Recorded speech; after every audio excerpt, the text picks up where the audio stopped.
Hey there, and welcome to the Mandatory Social Interaction Show. I am your host, Tim, and that's my co-host, Ben. Hey, how's everybody doing today?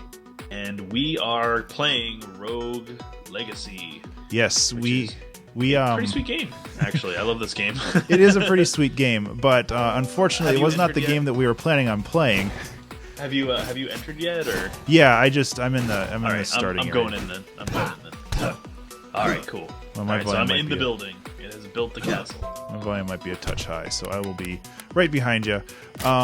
So yeah, we were initially planning on playing Magicka, but I was having technical difficulties with my mouse, which is to say my middle mouse button was not working, which basically makes playing Magicka impossible. I'm inside the castle now. Oh man, I'm already getting torched, yo.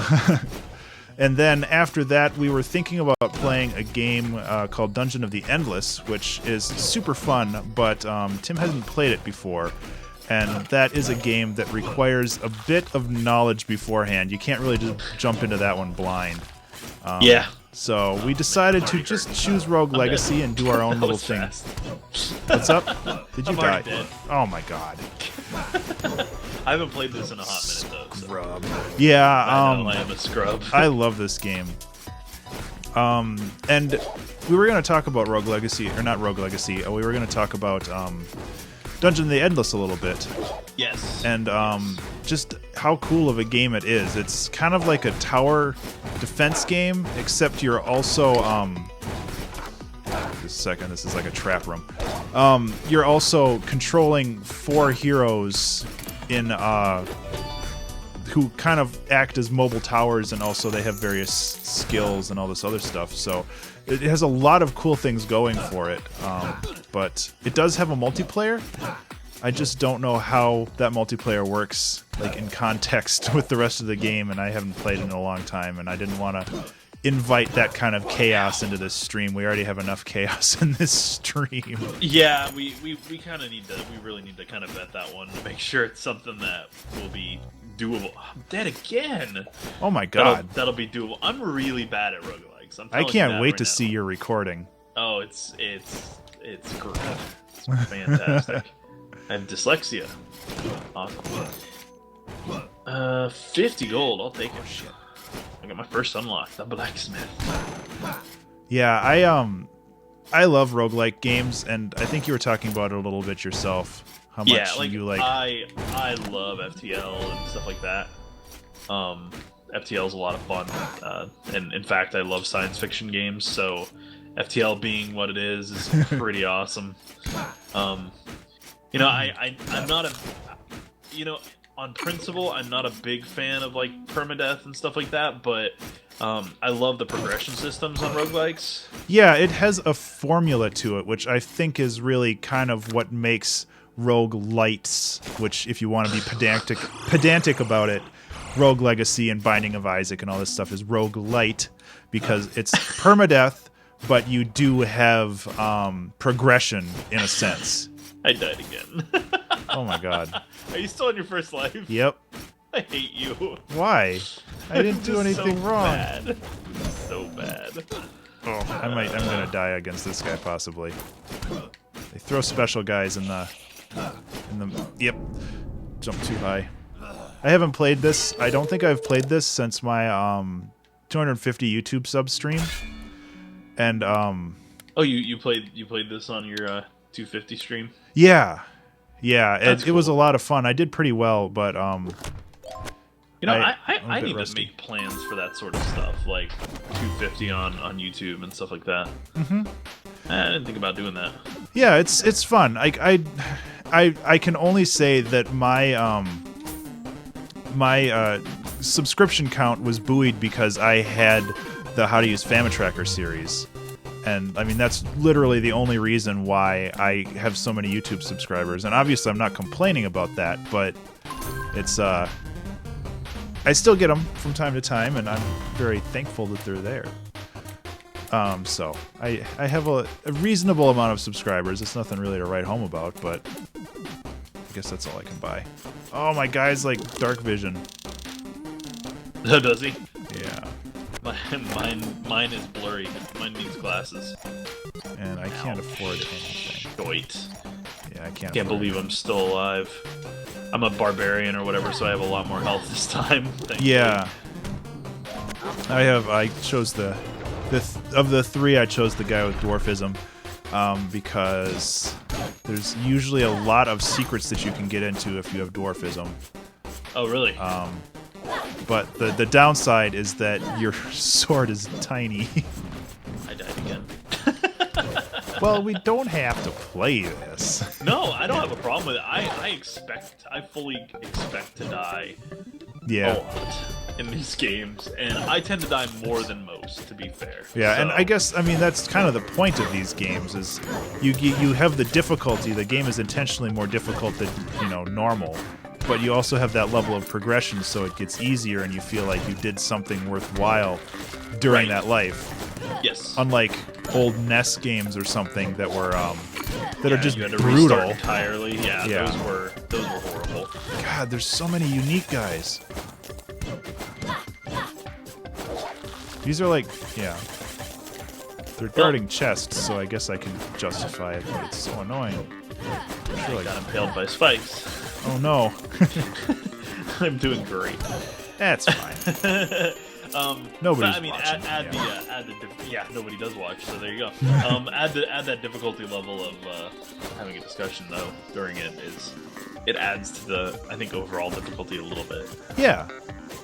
Yeah, and you may have trouble during shooter games. I have trouble during roguelikes. well, we just need to find a good equilibrium there, and we'll be all set. Yep, I'm with you. We'll find something. Ow. I have Gigantism this time. Oh, go down, go down, go down. There we go. Gigantism's the opposite. Like, it's super easy to hit guys, but you can't fit anywhere, and your hitbox is huge. Yeah, hitbox is massive. That was not worth going up there. Don't Is there a bone me. secret there? I'll have to watch your recording to see how much freaking better at this you are than me. It's Gonna such be a good interesting. game. It is a great game. I cannot knock this game. I put a lot of time into this game before, and I lost my save game, which makes me a little sad. But Oh. it happens. Well, and I like starting games over like this. Like, I had a save game that was pretty well off. Oh god, another secret room? I don't think I can handle this one. These guys are brutal. And I don't do any damage because I'm still like level 6.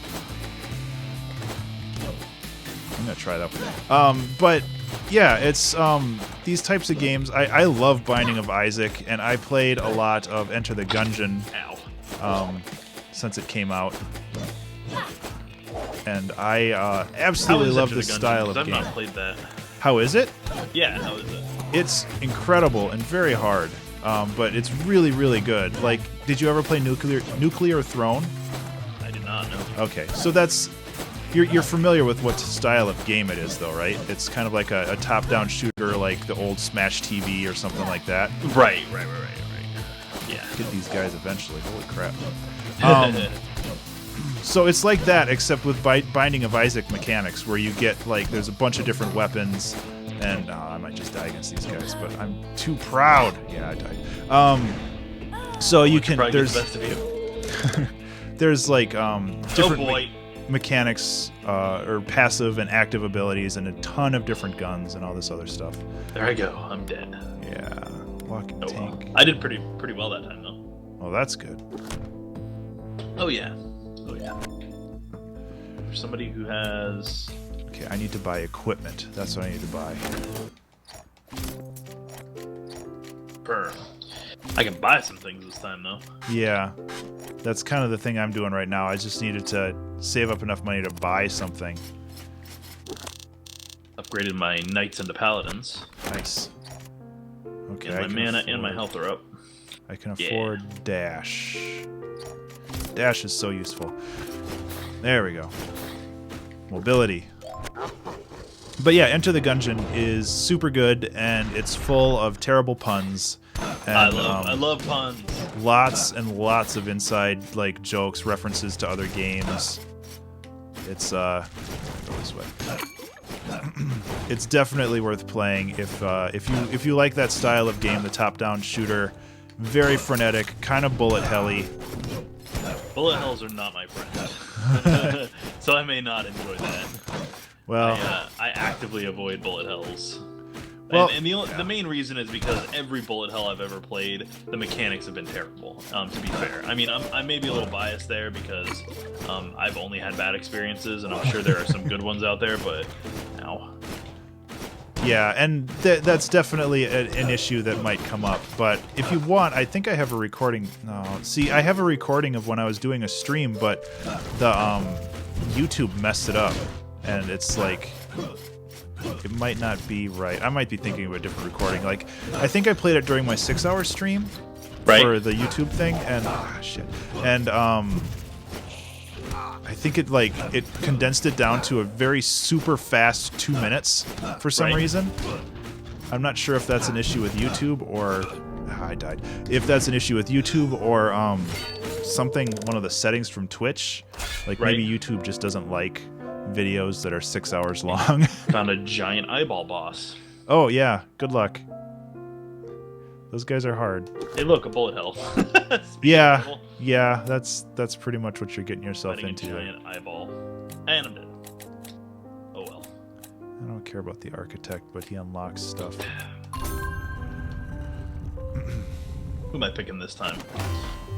Sir Lee the Second. Oh, this guy's colorblind. Lovely. Picked up 440 gold that time, though. Nice. Architect or Enchantress? Do you know what the difference is? Ooh, I'll go with the Enchantress. Yeah, the Architect can lock down the castle and keep it from changing for a price.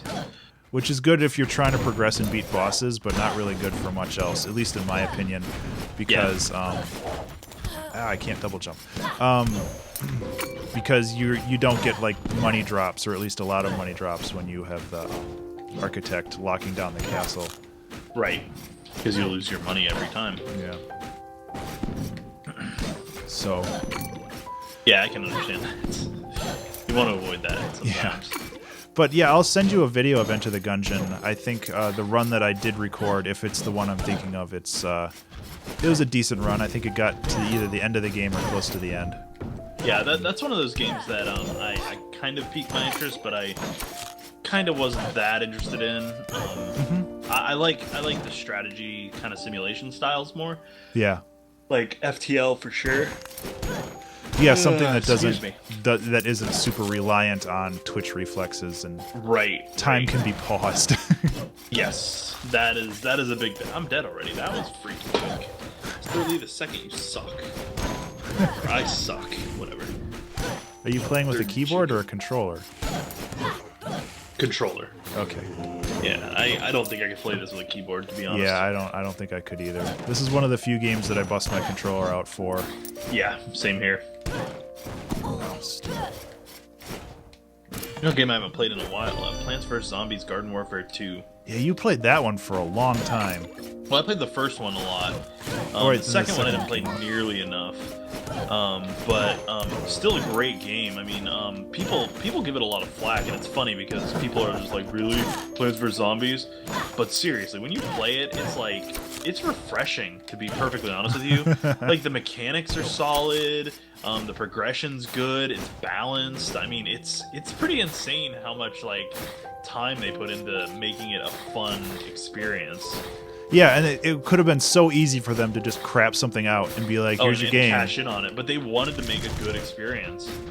And I was like, all right, I'll bite. And I played the first one, and I was like, this is awesome. And it really is. It's an awesome game. It looked like fun. There goes another life. Because it was like an asymmetrical game. Because the zombies had different abilities and stuff, right? Yeah, and they've continued with that a little bit. Ooh, I gotta do it upside down. This one. Thought I had more health. Oh yeah, overall, the Vertigo one or whatever, where everything's upside down. Yerp. Wow, I avoid that one. Hurting my brain. Yeah, I don't do that one. I'm gonna die really fast. This is gonna be messy. Oh well. Hey, more coinage. But yeah, it's a pretty fun game, and I wanna replay that because I I had a lot of fun playing it, and I got reasonably far. I got a lot of skins, and the community around it's pretty great. I met a lot of really cool people who came through my stream because of it. Really? Yeah, actually, Burger, Attack Burger. I met him while I was playing it. Yeah, he hosted me, and I caught his stream, and he's a very good streamer. He's a lot of fun to watch, and he's got a really good core follower base. Huh. Ow. So yeah, he's pretty good at the game too. So well, that helps. Yeah, it does. That's one thing that I feel like I'm missing with my Twitch stuff is that creative streams don't always. It's really hard to find the right group because I ran into the same problem with what few creatives I've done. I know your pain. Like a lot of people came in and like I was doing some Photoshop stuff. I was making a logo for Game Reviews Live for GRL, and they were like, "Can you make me some Twitch stuff?" And I'm like, "No." Yeah. And it's like, and that was like the first interaction I'd had, like on the one of the first things I'd worked on in creative, and I'm like, really, guys? Like, I appreciate that you like my work enough to ask me to do that for you, but you could also just be asking because nobody else will do it for you. Yeah. It's like you could think I'm crap, and that doesn't help me. It's like give me some honest feedback. That's all I want. That's all I need. Yeah, creative streams. I think they're working on like using the hashtags and stuff a little bit better for like Twitch organization. That'll be nice. Like you can have like a music. I saw on like our Twitch today on Reddit that they are trying to start getting some of that stuff, which would be really good because then they have like a music channel where you can go to and just see what people are doing. But I think Twitch has a lot of work that they need to do to in general. The new cheering thing, have you seen that? I heard about it. It's basically them trying to take over the PayPal stuff and get their quote-unquote fair share. Yeah, so it costs the end user more money because they take, I think, a 30% cut. Yeah, and that's why I said quote-unquote fair share, because 30% is ridiculous. It's insane. It is a huge amount, especially for donating to people. Yeah. Like, really, guys? It's crazy. So, I mean, I'm not going to knock Twitch because they gotta do They have to something pay for their get servers. money. They gotta pay for their servers, and it's a good service. Yeah. But my problem is that they don't do enough to curb the view botting. They don't do enough to curb the cam girls. Oh, God. They don't do enough to really like rein in some of these major issues they have with the service that people have legitimate complaints about. Yeah. And they're busy working on cheers to try to get more money, and it feels a bit cash grabby because they could make a lot more money if they would just open up partnerships more, right? Yeah. And that's my thing. It's like it's really hard to get noticed on Twitch unless you're partnered, because they have that featured thing where they slap you on the front freaking page, which is a big deal. Yeah. And, I don't know. I just I know I sound bitter, but I mean it's just there's a lot of things that they could do to really fix their service and make it a better experience and help smaller streamers like myself and you. Yeah. Instead they choose to help the rich get richer, so to speak. The people who already have that partnership, which is a pretty coveted thing. Yeah. It really is. I mean, it's a big deal once you get it, because I mean you're in. I mean you're a person that they will call on for TwitchCon to do panels and things like that, and just lots of stuff like that. And I'm all for having kind of an exclusive club status. Mm-hmm. I mean, you gotta have something. Oh yeah. But YouTube has that as well. Yeah, but in that regard, YouTube isn't that selective about it. Like, they literally hand approve everybody that goes into the Twitch partners. And it's mostly based off of your follower count as well. It's not based off. It's based on your viewers. Yeah. And the flaw in that is viewbotting is a real problem. Yeah. So the issue that you run into is with the viewbotting. I'm colorblind. Excuse me. No, that's fine. But with the viewbotting is people who don't necessarily work for it, who pay for these viewbots or get viewbotted unintentionally, but more often than not it is paid. Oh yeah. because doing this for almost 2 years, I've never once gotten view botted. I've gotten chat botted by like one chat bot, but never beyond that. So, I mean, Really? it doesn't just happen, I don't think, because like I said, I've been doing this for 2 years. I play almost every day. So, and I've not gotten view botted. And I'm not saying that because I'm jealous or anything. I know Oh, it yeah, might yeah. sound that way, but it's like, because I don't want that to happen, because I want my views to be legitimate and organic, and that's kind of the goal. But it irks me when people are like, "Oh, I got view botted," and then it's like, "Oh, but you got partner because of it." So you're benefiting from ill-gotten gains right there. Yeah, I think like when I first started streaming, I had a Terraria stream just to kind of like test it out and mess around with stuff. And I did get like chatbots like Yeah. trying to sell me Russian brides or something. I can't even remember what it was. But it's that whole go Yeah. away. My favorite are when bots come in and they're like, "Hi, streamer," like, Hello, resident. yeah, I know. And it's like, and you're like, "Hi," and they're like, "What a day today is?" And you're like, "Yeah, it's a great day. How are you doing?" And then they're like, "What is this game?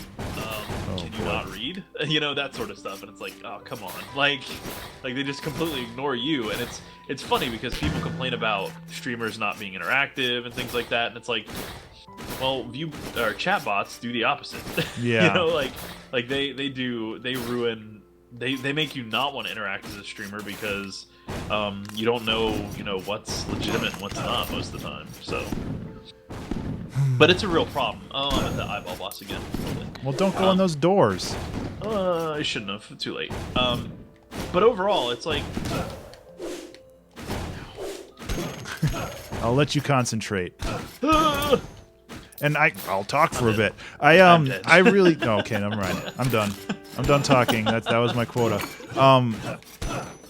I really, yeah, the whole view botting and all this other stuff, like there should be some better ways of managing how that works or just how to prevent it, because I've been having a really serious issue, and I think not just me, but on SoundCloud in general, I've been getting a ton of spam. And it's always like the same message from the same girl who has a different picture every time. And it's like, come see my webcam show. It's like, no, it's so obvious. And like you'd think that SoundCloud would be a little bit better at capturing these, or just understanding, oh, this person is posting 30 times a second. Possibly they're a robot. Yeah. And that's, Add a captcha around it or something. yeah. Well, not even a captcha, just having this like, when was the last time that they posted? Oh, it was Right. 0.6 seconds ago. So I don't Throttle know. that a little bit. It just seems like having those systems in place doesn't seem that hard these days, especially with how powerful most of these servers are. Right. Well, for me, it's one of those things where it's like, for Twitch, it's like, they can't be coming from that many IPs because, I mean, Yeah. they really, how could that happen? Because, I mean, I could understand, but if they had a botnet that big, they'd be using it for more nefarious purposes than to boost people's, stream presence. Yeah, you'd think so. So many, having hundreds of views coming from one IP, ban that IP unless it's whitelisted or something, Yeah. I mean, there's so many things you can do to counteract that, and I just find it a little silly that, they haven't, apparently they've taken more steps to help reduce it, but I think it's inexcusable in the first place, to be honest. Yeah. Well, and Like, I think I would rather have an arbitrary limit placed on me for how many windows I could have open at my place of residence, versus at first, and then have to get like whitelisted or get an API key or something to be able to go beyond that. Yeah. And I think that SoundCloud has a lot of the same issues that Twitch has, where they need to make money somehow. Yeah, And I understand that. they've been having issues just trying to make money, and they're finding different ways of trying to monetize their service. And Right. I know it's expensive, like hosting and streaming all that stuff. Like Amazon doesn't give that server and bandwidth away for free. Well, they do to Twitch because they own Twitch. Well, they do now. Yeah, they do now. But it's just there has to be better ways, and obviously I don't have any solutions to that, but it's just such a market right now that's in transition, And well, it's so new too. I mean, Yeah. if you look at streaming overall, I mean, it's been around for what, like 3, maybe 4 years, if that. I mean, Justin TV started it off, really, but yeah, to be totally fair, I mean, it really hasn't been around that long. So, yeah, and I understand the growing pains, but YouTube Gaming came out, and it was by all rights, it's a superior service. yeah. Minus the fact that their interface kind of blows for streaming and their community sucks. Oh, really? I don't know Well, I much mean, about. Have you ever read YouTube comments? Well, I've read YouTube comments, but that doesn't. I guess Well, that would be the. all those commenters are now viewers. Yeah, that would commenting in kind your of chat live. So I died again. But it's one of those things, man, where it's like the Twitch community is better because of the moderation, I think. Yeah. Extensive moderation, and the community overall is tighter because there's a lot of Twitch streamers work together. They form groups, or they just help each other out, and that's one of the things that I've really learned, that Twitch is a good community overall. I Yeah. mean, there's things I disagree with, like cam girls getting partner and staying partners, and I don't mean to rail against that because it's, you know. I just don't know how. I don't understand how it happens, and that's the thing that confuses me, because it's very clearly against their terms of service. It is, and it's definitely one of those things that really irks me. But they let it slide, and then things will happen on those streams, like nudity or non-game content not related to the game that they're tagged as, which also violates terms of service, and yet they still retain their partnership, and they'll only get single-day bans. So it's like, you know, if you are a partner, you're almost immune from permanently getting removed from the service because you're bringing in the money. Yeah, and it's a problem. It's a real big problem, because a streamer like me, if I were to screw around or cause problems, I would be gone in a heartbeat. They wouldn't be for me. They would just be like, nope, get out of here. You're not worth keeping. And so I think that's why there's so much resentment on, maybe not resentment, but on like our Twitch. Like, there's a lot of people that complain about that, and it just feels like Twitch is kind of starting a boys' club, except, you know, revolving around girls. But well, and it kind of is, and I mean, to be fair, I mean, there's a lot of really popular male streamers that I don't understand why they're partners either, but there are some really solidly good streamers out there, and you know, that they deserve the partnership they got. Like Elheim is really good, and Brown Man's really good, and there's a few others that I follow, Activie and things like that really are super great and totally deserve it. But they, you know, there are just other ones that I'm just so puzzled as to how in the world, like, some of these people got partner and retain it. Yeah. Like there's this one girl, I don't remember the name. I wouldn't really go into that. Yeah, it doesn't matter. But she plays games with Loca Tops, so she does the cam girl thing. But she also has her stuff auto-read, her comments when people donate. Oh, jeez. And so they don't donate, and it has the robot voice auto-reading for her. Yeah. The problem is that she encourages them to leave awful, terrible, like, racist things. Racist, sexist, hateful, like, terrible things. And it gets her a ton of donations and just a ton of money, because people go onto that and they feed into it, and they'll, you know, they'll post all the, you know, Nazi stuff or horrible, terrible things about that sort of thing. Mainly that, but it's awful, and Twitch allows it to happen, and it violates terms of service in that she's allowing racist, awful things to be said on her stream, because racism is against Twitch policies. So it's a little frustrating to see it go on, because of how closely I moderate everything that goes on in my stream. You know, somebody even says a joke about race, and I say, all right, you're gone. Shut that down. Yeah, you have to, because you have to manage it. And I mean, there's been a couple of instances where a couple of my friends have said some really negative things on stream, but I've called them on it hardcore, and I've said, hey, don't ever do that again. Yeah. And you have to, and yet people like that are getting away with it. And they're not gone. It's incredible to me. I just don't understand the mentality or how that even works. And you're right, it's become kind of a boys club. Like, it's become this mess of just like letting these people keep partnership where they really do nothing to deserve it. Yeah. And I mean, I'm not saying I know what deserves to be a streamer or not, but I am saying that doesn't deserve to be streamed. That should never be streamed. No, it's not it 4chan, it's Twitch, you know? That's just it. That's where my problem lies.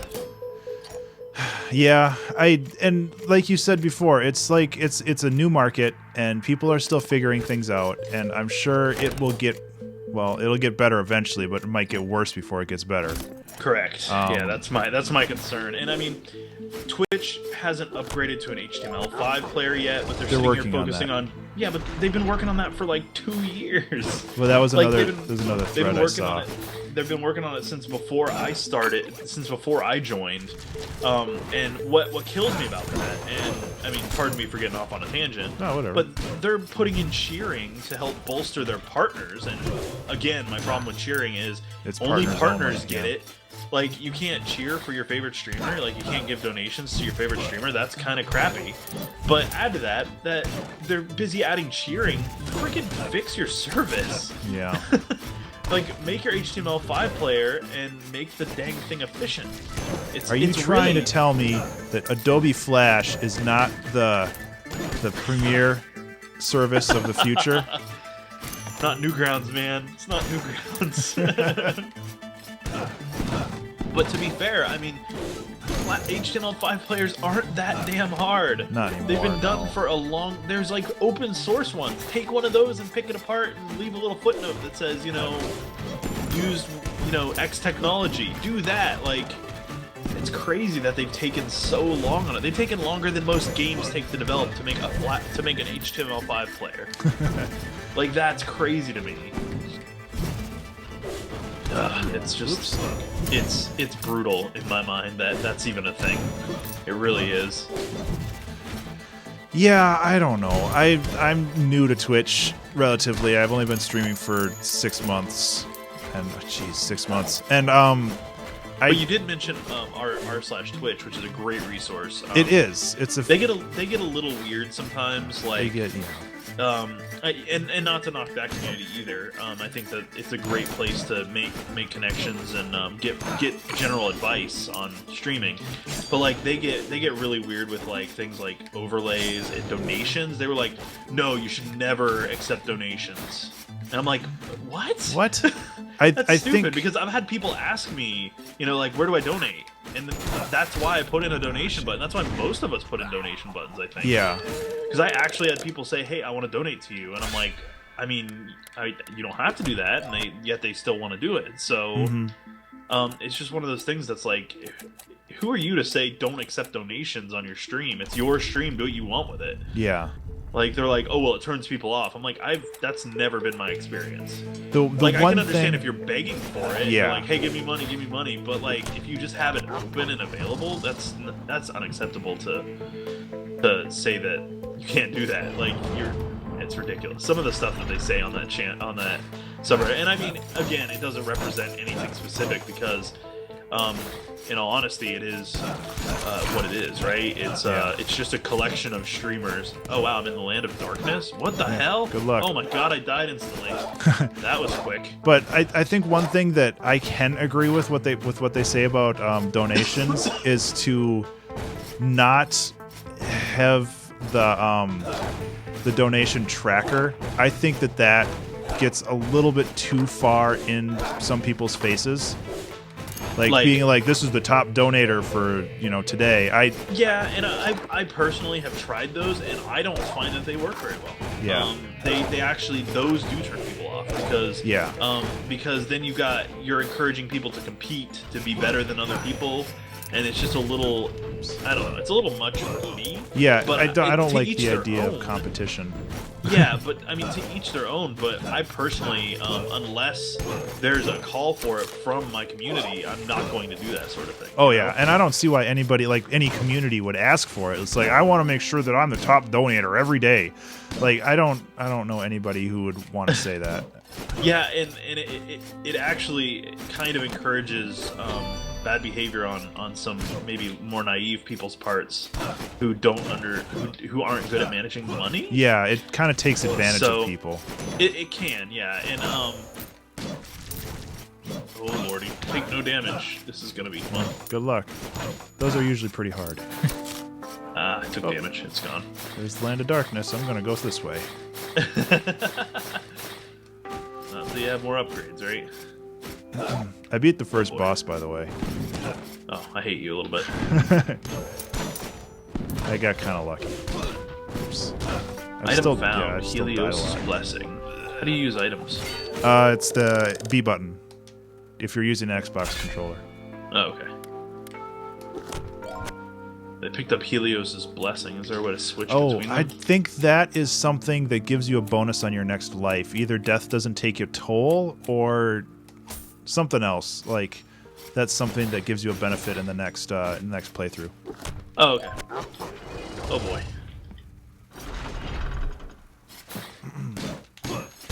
So Oh my God. yeah, I mean, These guys are level 55. I've just been Cup and case. I've started out with Twitch, and I really like it as a service, but I feel like there's a lot of shortcomings with it that I just don't know how to overcome. And part of that is their organization system and just how they handle creative streams. That the organization system for games sucks too. Oh, really? One of the things that I have an issue with is they order it by, you look at a game and they order it by who has the most viewers. Oh, yeah, that's... And that in its own sucks, because if you're a smaller streamer, it's gonna take you years to break into that top 10 list. Yeah. If you got anybody, like, if you look at Overwatch, at any given time, there's just thousands of people watching like, the top 10 streams have thousands of people. And, I mean, as a smaller streamer, I may pull 7 or 8, which I'm fine with. Again, I love my community, and I don't need to have thousands of people watching me, but I would at least like to have a little bit of exposure, to let my community grow on its own, and it's so hard to do. I mean, you can't do that with that kind of limitation. It's really frustrating, and if they would do a randomized featured streamer at the top of that or something that's a non-partner or something to give smaller streamers a shot at being, visible or something like that. I don't know. Just it's simple stuff that really wouldn't be that hard to implement. Yeah, and it's like if you search on YouTube, they don't show the video with the most views first. They show the most relevant, which I guess with gaming it's harder to like split that stuff up because everybody's playing the same game. Correct. But I don't know. It seems like it would be so easy to do what you said, like have a random streamer that's active at the top in addition to like the top, top 3 streamers or something. Just having that organic discovery, I think, is really important. And I mean, I know that they want to coddle their partnered people, right? Because that's what's getting them the most money. But also, they can't, like, they might be turning away a lot of other people, and that's kind of what, like, there have been times where I'm like, oh, I should try YouTube streaming and see if that works any better, but I don't know how to set all that stuff up, and it's just another big pain in the butt. Yeah, and it's a similar thing with like Hitbox, where I've been like, maybe I want to try Hitbox, but it would be a big ask to get my viewers to change services. I mean, they probably wouldn't because they prefer the Twitch community. Yeah. Also, Hitbox has like next to no people that use it. It's a very small service. It's a budding service. It's not a bad service, but it's very, very small. So yeah. Yeah, and one of the reasons why I considered YouTube is because a lot of my followers are over in that direction, just because of the whole Famitracker thing and all that other stuff. But those people probably don't care about me playing games, so I have that problem too.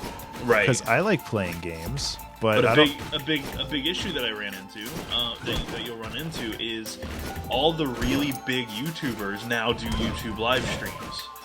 So the big YouTubers who have millions of subscribers, which dwarf even the biggest Twitch streamers. I mean, it's insane to think that you could ever stand a chance. I mean, literally, like, how many, like, 8 million for PewDiePie or whatever? Can you, like, imagine having to compete with that in the same game? You would never stand a chance. Yeah. Crazy to me. So, like, looking at, like, Achievement Hunter, they started doing live streams there on YouTube. I'm like, I will never stand a chance. They have over 1 million subs. Yeah. And I mean, I play a lot of the same games as they do, but I don't have the fan base behind me. I don't have the experience behind me to really bolster that. And it's such a pain. It's so difficult to. It's daunting. You know, it's one of those things that you're just like, my God, I will never ever get to a point where that's gonna be me. And the idea is not to have 1 million subscribers, and you know, that sort of thing is like, if it happens, it happens. But the idea is to build a strong community, but you can't build a strong community when you've got someone with millions of subs and like tens of thousands of people watching. You know, you just can't compete. You will never. You just can't grow in that environment. So I don't know. I mean, I'm sounding awfully whiny, but it's hard though. I'm just kind of thought bouncing, if that makes sense. Like, Mm-hmm. I'm just kind of like, I'm stream of consciousness talking right now, and it's just overall, it's a hard market, and I mean it will be forever, because the market was set when, you know, YouTube introduced their payment system, and people were able to make their living off of it, which is fine, because it's awesome.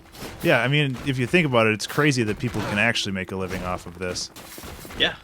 Just making content, especially with things like AdBlock and stuff like that in existence. Yeah. Although I stopped using AdBlock a lot of the time. Like, I disabled it for YouTube so that my favorite content creators get the views still. Yeah, or exactly. Get the money. And that's what it's all about, is supporting content creators you like and avoiding ads from places that you don't want ads coming from. Yeah. Like Facebook, they don't need my you know, my few cents or whatever. But I don't know, I'm just really on the warpath though. I really want to do well with both Twitch, which I'm quite happy with my progress on Twitch. I can't really complain. You've been killing it, man. Yeah, my followers are awesome. My community's great, and I wouldn't trade them for the world. It's just breaking into YouTube that's hard. Yeah, that's the current challenge, you know. And I mean, there's a lot of ways to do that, and I mean, a big part of everything is who you know and who you network with. And I'm on the right track. I mean, I met you through streaming and through podcasting, but yeah. I can't even remember when we first started talking. I think I found you on SoundCloud. Oh, okay. I know you wanted like that podcast intro, which was super fun. Yeah. No, I found you on SoundCloud. And that's when I sent you a message. I found you through Twitch, because didn't you do on our chiptunes or something like that? Oh yeah. Yeah, that's where I found you, and I found your SoundCloud, and that's where I messaged you on to have you on the show. Yeah, I wasn't. I don't think it was the stream that was on our chiptunes though. I think I posted one of my albums. Yes, and I listened to it, and that's when I messaged you. Because remember, we used to do interviews with chiptune artists on the show. Oh yeah. We would talk about games. We'd have you on to talk about games with us. Yeah, that sort of thing. That was a good time. I had a lot of fun with that, and I'd like to do that again sometime when, you know, it's one of those if this thing ever picks up or whatever. It just takes time. Yeah, if I were making my living off of doing this sort of thing, in a heartbeat, I would bring back the podcast. Do that once a week, because it took way more time to plan and get everything together than I anticipated. And right now, 8 hours of my day is taken up by work, so it's kind of hard to to plan things and get, you know, topics together and get a guest on every week and things like that. It's not easy. Oh boy, that was close. Really close. Yeah, and that's the thing. Like, I think about where I would be if I was doing this as a full-time job, and it's really hard to conceptualize, you know, everything that would be going on if that were the case. Like, what I would have to be doing. And, like, I know my Patreon is awesome, but it's like I can't support myself off of $100 a month. Right, and it's a nice revenue boost, but yeah, you'll have to have. I mean, if it were full time, you'd have to have a huge followership on YouTube. I mean, the amount that you can make off of YouTube is pretty decent, so you wouldn't need a huge followership. You just need to get people to watch every video that you ever post and like them so that you grow and subscribe and all that stuff. Because I mean, like and subscribe this video, by the way, if you're enjoying the content please. And the discussion that we're having. Yes, please. Yeah. But you know, it's just it's tough. It's a tough market, and it is very daunting to make your living off it, because your living then predicates off of solely you. Like, it's not a corporation behind you; you are behind you. You have to provide your own, like, healthcare and all that stuff, and that's horrifying. Being a freelancer, or having been a freelancer in the past, I'm glad that I don't have to worry about that aspect of my life. Having, like, healthcare and insurance and all this other stuff, where that's all kind of, at least passively handled for me. I don't have to worry about it. Died off a big guy. Yeah, what's this video at? Oh, it's only at 46 minutes. We got like 10 minutes left. We got time. But yeah, and I mean the other problem with like doing this independently like that is it's very feast or famine.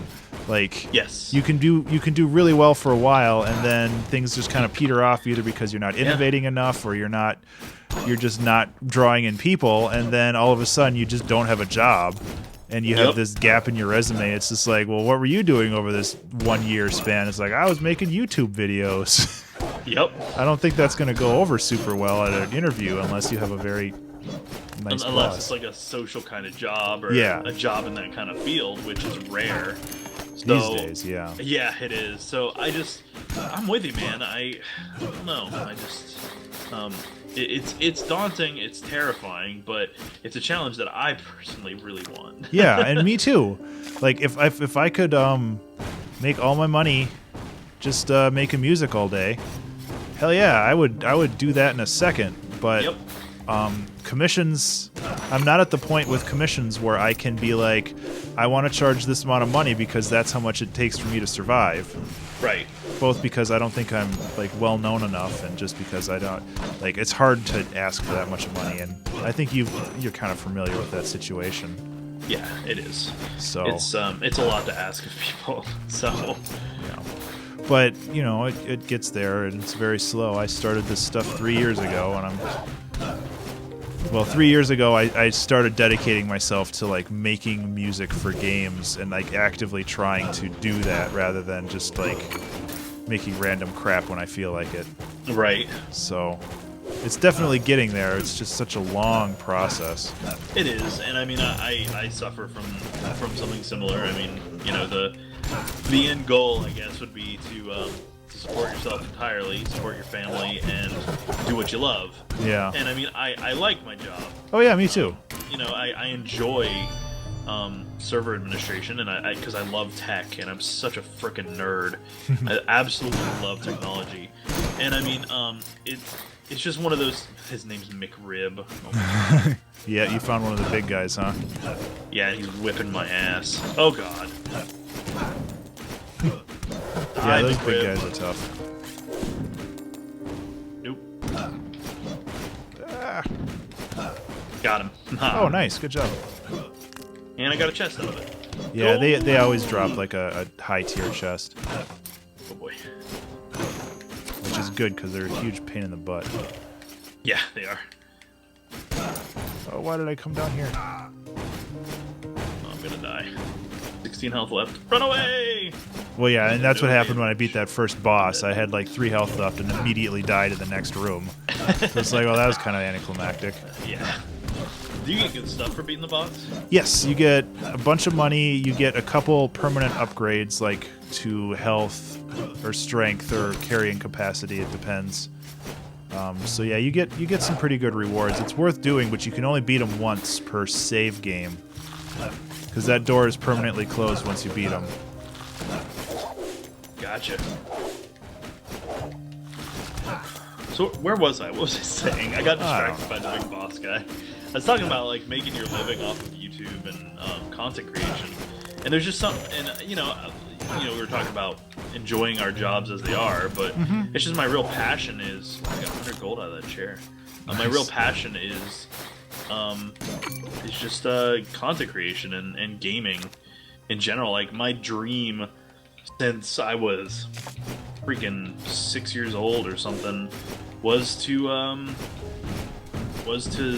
play games for a living in some capacity. And I mean, I've always had a real passion for doing it.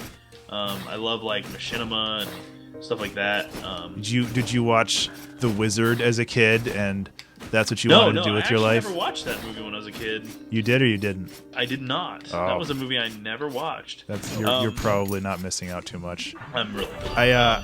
I think about that. I think about that movie these days and how I dragged my parents to see it because I was so excited. And it's just like one very long advertisement for like Super Mario Brothers 3.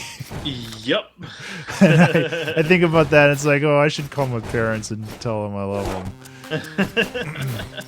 I'm sorry for what I did to you. I accidentally went into the random teleporter. Now I don't know nice where job. I am. Oops. That hurt. Well, this run probably won't last much longer now. Oh. And these guys are dropping a lot of money. Ouch. Oh, jeez. Yep, there we go. Sir Kenny has died. Oh no, not Sir Ken. Oh god, Land of Darkness. Going the other way. Peace out. Those things are way higher level than me. Nah, I mean, I really honestly have always just loved gaming. I mean, I know I'm a dime a dozen, there's a million people who feel the same way.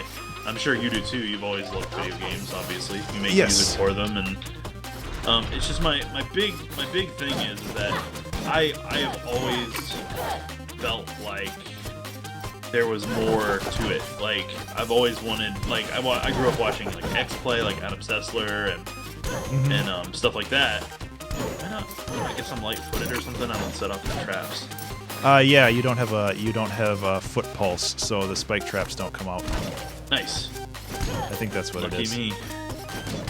But yeah, and I mean, it's not even playing the games at this point. It's more of like an entertainment thing, and yeah, and I enjoy entertaining. Like I never thought I would. I never thought that I would be that kind of guy, But no, I legitimately just enjoy the interaction and communication. I mean, Adam Sessler was on a. Did you ever watch G4 when you were younger?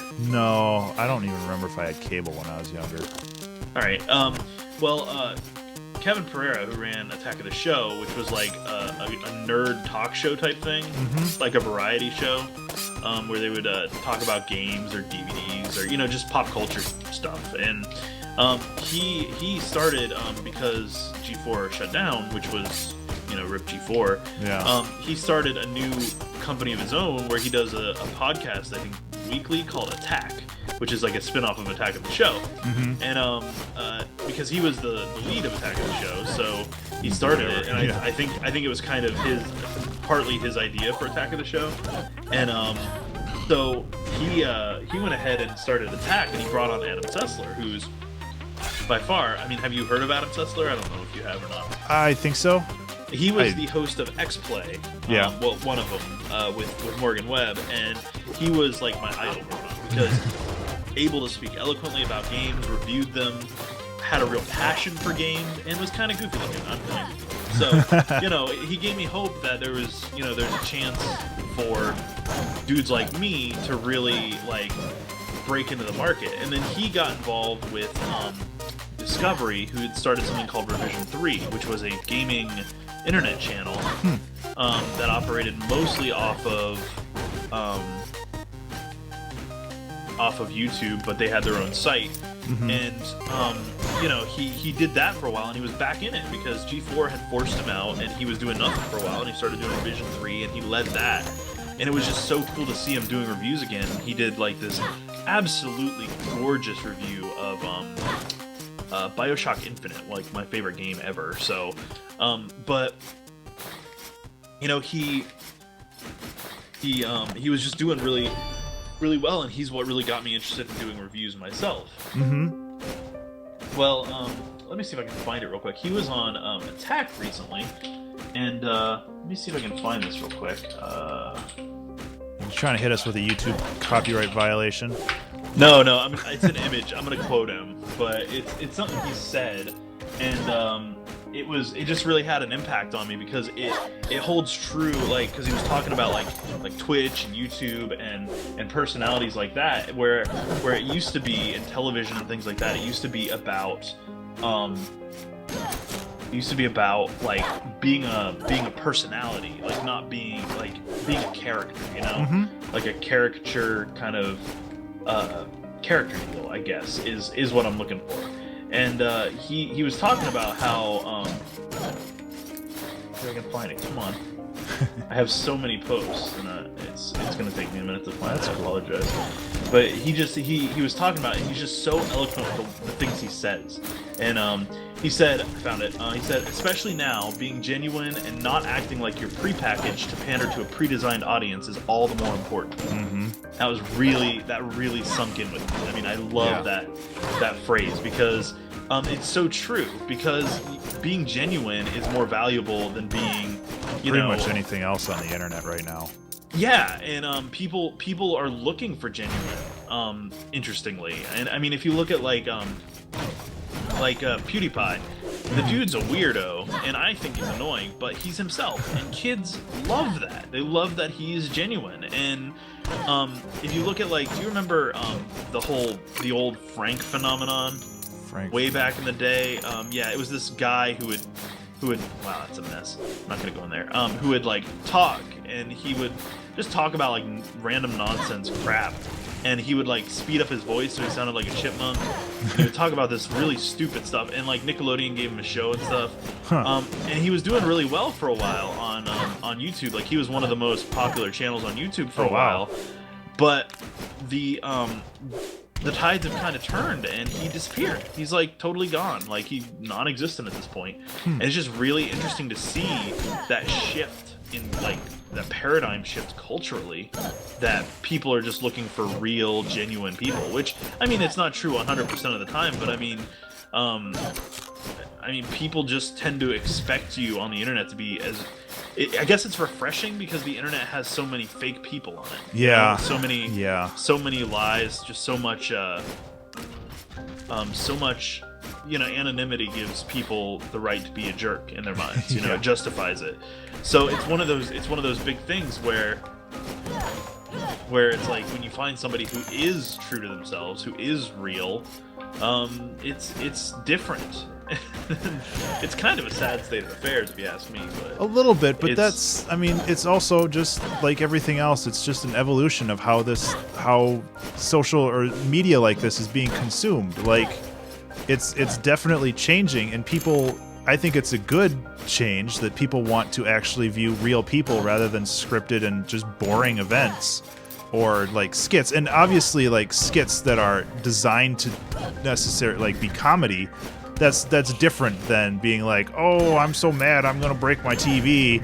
Right. Yeah. Right. I mean, because if you look at like the achievement hunters, all of Rooster Teeth, really. Like, do you follow them at all, or? I used to. I actually stopped a long time ago, and I can't remember why. I think it was just because I got busy. But they're genuine. I mean, their podcast, they talk about their lives, they talk about themselves, they talk about the crazy things that have happened in their lives. I mean, they are just legitimate who they are. Yeah. And, I mean, they don't hide it. They don't masquerade. They don't Yeah. do anything, that you wouldn't expect them to do in real life, and you would expect them to behave, the way that you see them on the podcast in person, and that they are. That's exactly how they are.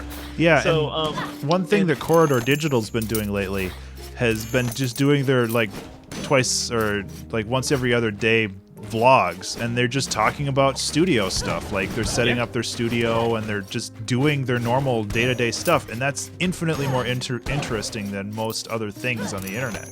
yes. Just because it's like you get a look into these people's lives, and just that they make all this cool content, but you don't know how they make it, and you can kind of just see that, these are normal people too. Yeah. Yeah, no, I mean you're absolutely right, and it's just one of those things that it's cool to see the evolution of. I have died so many times this episode. So we can call it Crap. quits.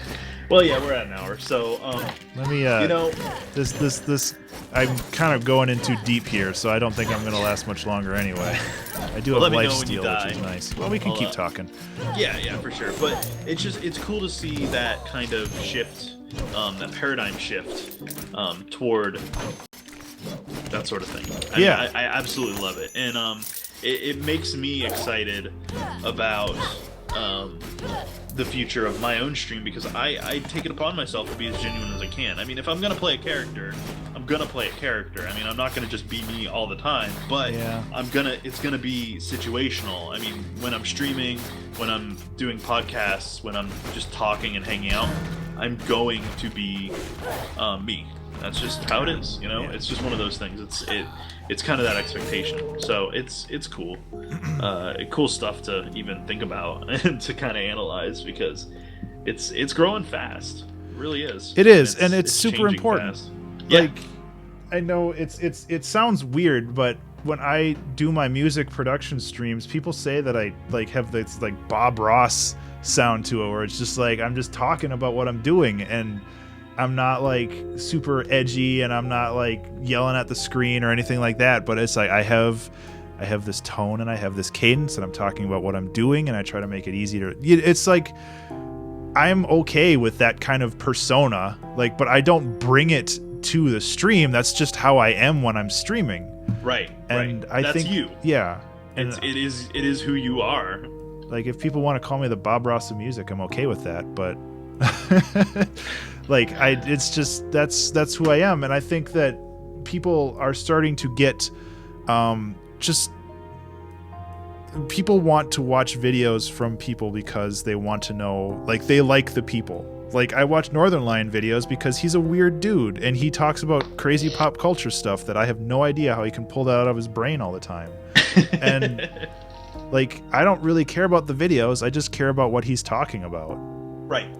And I think that's where kind of where the paradigm shift is coming, is that people care while they will watch the videos to get information about what the game or whatever. More often than not, it's just becoming a platform to have as a visual for a podcast, where you don't want to just stare at somebody's face. You have something actually happening, and I think that's kind of endemic of the multitasking generations that have been coming up, where you can have the TV on while you draw, and you can have music going while you're writing an essay, that sort of thing. So you can have the game going while you listen to somebody talk and you draw or whatever, that sort of stuff. Yeah, I'm super guilty of that.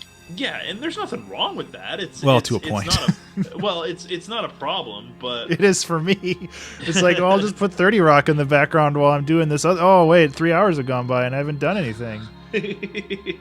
So yeah. Well, I'm back in the main menu. Are you? Yeah, I canceled out. Okay. So we're gonna have to wrap it up, because I think we had a really, really, really good discussion today. Yeah, it was a lot of fun. Yeah, it was. But make sure, please, like and subscribe this video. Just like. We got to make our numbers go up so people, yes, please, so we can get internet YouTube dollars. We gotta get that YouTube money. Yeah. Nah, it's just get our precious pennies. But I can talk about Spotify for that too. But I'm Tim, and you can find me primarily on twitch.tv/insertcointheater, but you can also find me on YouTube at insertcointheater.com. That's insertcointheater, DOTCOM. Easiest way to get to me is if you go to insertcointheater.com, the actual URL /YouTube, and it will pop me right up. Or if you search on YouTube for Insert Coin Theater, or if you're watching this video on my channel, thank you. Or if you're watching the video on my channel, look at the comments or the description below, and I will have a link that goes right to Tim's video, or probably his channel, not the video. And I will do the same for Ben, of course. Yeah, of course. But if you want to know more about me, you can find me on Twitch, Twitter, YouTube, and Patreon at Ben_Burns, and that's BURNES. And this has been the Mandatory Social Interaction Show, and I think we have fulfilled our quota for today. I have socialized. I can now go back into my dark cave. Yeah, and never talk, not talk to anybody for another 6 days and 22 hours. Well, thank you very much, Ben. It was fun. It was a lot of fun, Tim. I'll talk to you later. I'll talk to you later, man. Bye. Bye.